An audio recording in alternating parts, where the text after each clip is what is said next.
Hello friends, welcome to our YouTube channel. तो आज का हम इस वीडियो में हिंदी पेडागोजी के बारे में पढ़ेंगे। तो चलिए स्टार्ट करते हैं।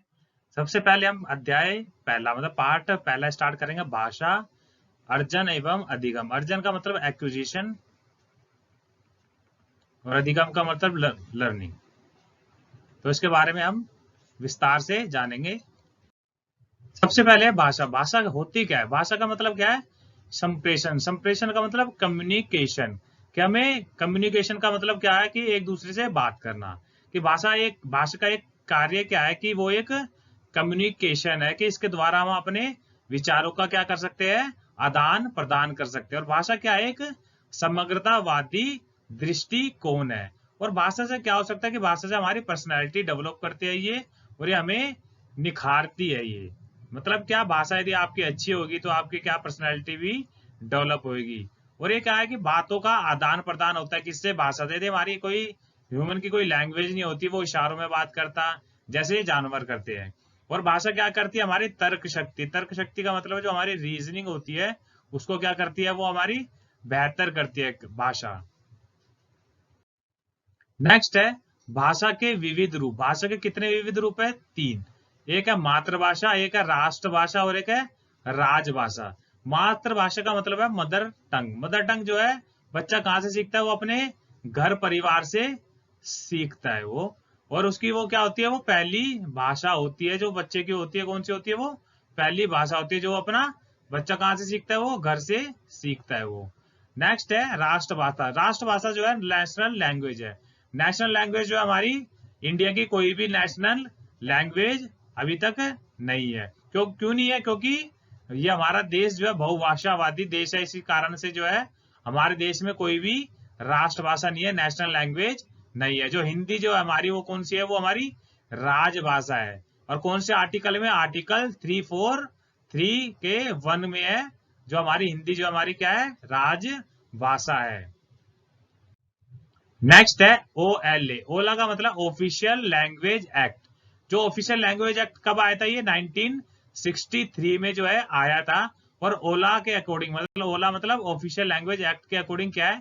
जो हमारी ऑफिशियल लैंग्वेज है, ऑफिशियल लैंग्वेज हमारी कौन सी है? हिंदी। और एसोसिएट ऑफिशियल लैंग्वेज कौन सी है? इंग्लिश। तो यहीं से हमारा क्वेश्चन जनरेट हो जाएगा कि हमारी ऑफिशियल लैंग्वेज कौन सी है ओला के अकॉर्डिंग। जो ऑफिशियल लैंग्वेज है ओला के अकॉर्डिंग कौन सी है? वो हमारी हिंदी है।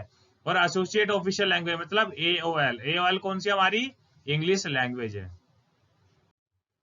नेक्स्ट है त्रिभाषा सूत्र मतलब थ्री लैंग्वेज फॉर्मूला। जो थ्री लैंग्वेज फॉर्मूला जो है हमारा, वो किस कब आया था? वो आया था 1964 से 66। जो कोठारी कमीशन था, कोठारी आयोग था, उन्होंने इसकी रिकमेंडेशन करी थी, प्रमोट किया था किसको? थ्री लैंग्वेज फॉर्मूला को करा था। और इसमें क्या क्या बोला था? कि बच्चे को 3 भाषा तो आनी चाहिए।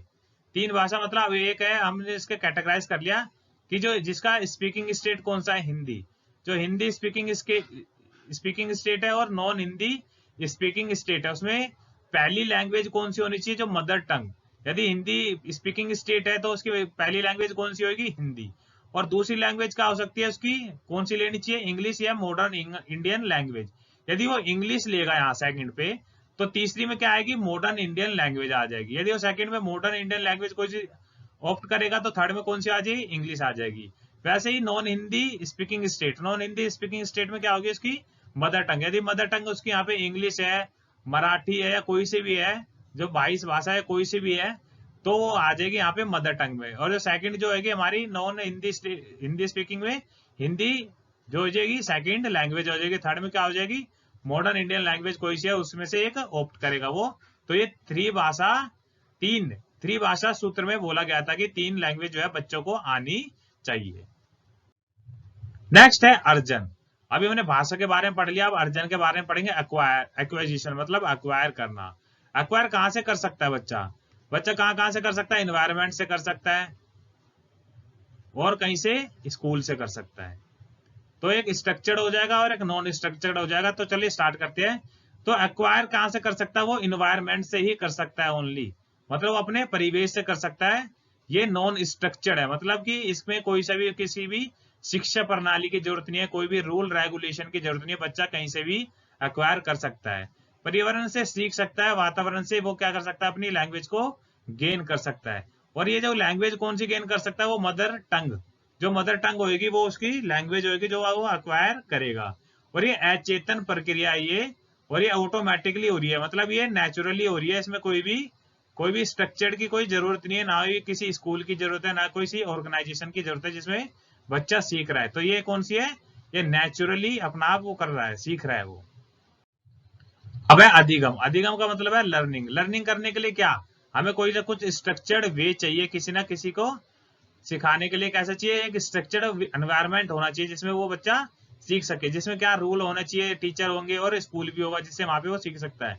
और एक समृद्ध भाषक परिवेश होना चाहिए, मतलब वहां पे जैसे वो इंग्लिश सीखना होगा तो वहां पे एक परिवेश होना जरूरी है जिसके अकॉर्डिंग वो है इंग्लिश वहां पे सीख सकता है, कोई भी लैंग्वेज सीख सकता है। जैसे हमारा इंडिया में है, इंडिया में हिंदी जो है आसानी से सीख सकता है, वैसे ही अंग्रेजी भाषी देश है, जैसे कोई सा भी इंग्लैंड हो गया तो वहां पे जो है इंग्लैंड में क्या करेंगे, इंग्लिश आसानी से वो सीख सकते हैं क्योंकि उसका एनवायरनमेंट वैसा है, तो इसी कारण से वो इंग्लिश अच्छी तरह से सीख सकता है। नेक्स्ट है भाषा अर्जन और भाषा अधिगम में क्या एक डिफरेंस है, मेन डिफरेंस जो मैंने बताया है इसमें। तो मेन डिफरेंस क्या है, ये भाषा अर्जन अचेतन प्रक्रिया है, मतलब ये नेचुरली हो सकता है, इसमें कुछ भी किसी की स्ट्रक्चर्ड प्रॉपर वे की कोई जरूरत नहीं है, मगर ये चेतन प्रक्रिया है, इसमें स्ट्रक्चर्ड वे जरूरी हो सकता है, जरूरी है। और ये आप प्राकृतिक है, मतलब ये नेचुरली है। और ये अप्राकृतिक है, मतलब इसमें किसी की वो मतलब वो सीखता है, अपने अकॉर्डिंग सीखता है, कैसे सीखता है, स्ट्रक्चर्ड इन्वायरमेंट में वो सीखता है। इसमें क्या कि परिवेश जो वातावरण से सीख सकता है ज्यादा से ज्यादा, और इसमें नियमबद्ध वातावरण मतलब रूल और रेगुलेशन होगा तभी वो सीख पाएगा। अब है हमारे एमसीक्यू जो मतलब एग्जाम में आया हिंदी पेडागोजी के, तो उसको हम करेंगे। तो सबसे पहला क्वेश्चन है हमारा क्या, बच्चे अपनी मातृभाषा का प्रयोग करते हुए हिंदी भाषा की कक्षा में अपनी बात कहते हैं, यह बात क्या है। पहला है स्वाभाविक, निंदनीय, विचारणीय, अनुचित। जब भी कोई वो अपनी मातृभाषा में बोलेगा उसको कोई निंदा नहीं करनी जाएगी और विचार भी नहीं करा जाएगा, ना अनुचित करा जाएगा, तो मतलब वो क्या हमारी स्वाभाविक है, मतलब हमें उसे क्या करना पड़ेगा, एक्सेप्ट करना पड़ेगा उसकी जो वो लैंग्वेज कोई सी भी बोल रहा है, क्योंकि वो जो बच्चा अपने एनवायरमेंट में सीखता है वो मदर टंग सीखता है, और उसको हमें क्या करना चाहिए, उसको एक्सेप्ट करना चाहिए, टीचर को क्या करना है, एक्सेप्ट करना चाहिए। नेक्स्ट है भाषा अर्जित करने के लिए, भाषा अर्जित करने के लिए क्या कौन सा कथन उचित नहीं है, के संदर्भ में कौन सा कथन उचित नहीं है। सबसे पहले है सह प्रक्रिया है, बिल्कुल राइट है, यहाँ एक स्वाभाविक प्रक्रिया 100% राइट है। बच्चा भाषा के नियम को आत्मसात करता है, बिल्कुल सही है, आत्मसात करता है जब वो कहाँ पे करता है, वो एक्वायर करता है। नेक्स्ट है बच्चों का नियम बनाने सिखाया, बच्चों का नियम बनाना कभी भी नहीं सिखाया जाता ना उसको, तो ये हमारा गलत है, तो मतलब ये हमारा राइट ऑप्शन ये सही है। नेक्स्ट है भाषा सीखने और भाषा अर्जित करने में मुख्य अंतर क्या है। मैंने आपको मुख्य अंतर बताया था, परिवेश जो इन्वायरमेंट है बच्चा वो उसका मुख्य अंतर होगा। तो सब ऑप्शन देखते हैं, भाषा की पाठ्यपुस्तक, पाठ्यपुस्तक कभी भी मुख्य आधार नहीं हो सकती। भाषा का उपलब्ध परिवेश जो है हमारा, ये ऑप्शन राइट है। नेक्स्ट है जटिल संरचनाएं कुछ नहीं है, ये भी लिखित आकलन ये भी नहीं है। नेक्स्ट है प्राथमिक स्तर पर हिंदी भाषा सीखने के लिए सबसे अधिक जरूरी है। प्राथमिक स्तर का मतलब है जो शुरू के इन्वायरमेंट होगा, जो मतलब शुरू बच्चा स्टार्ट करेगा, तो वहां पे जो है सबसे अधिक जरूरी चीज क्या है, भाषा शिक्षण का भाषा ज्ञान, या कक्षा में रंगीन पाठ्यपुस्तक, कक्षा में प्रिंट समृद्ध परिवेश, या कक्षा में लिखित आंकलन। तो इसका ऑप्शन क्या है, ऑप्शन सी राइट है। तो प्रिंट समृद्ध परिवेश, आपने स्कूल में देखा होगा कि हर जगह कुछ ना कुछ बना होता है बच्चों को, इसमें कहीं सेब बना रखा है, कहीं बच्चे खेल रहे हैं, मतलब वो ऐसे चित्र बना रखे हैं, तो मतलब उसका एनवायरनमेंट ऐसा हो जाएगा कि वो मतलब उसके लिए एक्वायर करना हुआ इजीली रहेगा। मतलब प्रिंट समृद्ध परिवेश जो है उसका ऑप्शन सी आंसर बिल्कुल राइट है। नेक्स्ट है बच्चे बोलचाल की भाषा का अनुभव लेकर विद्यालय आते हैं, इसका निहितार्थ है, निहितार्थ मतलब इम्प्लीकेशन क्या है इसका, बच्चों को बोलचाल की भाषा ना सिखाई जाए, क्यों नहीं सिखाई जाए, बच्चा यदि बोलेगा नहीं तो वो अपना इंप्रेशन कैसे डालेगा, मतलब अपना बात कैसे करेगा।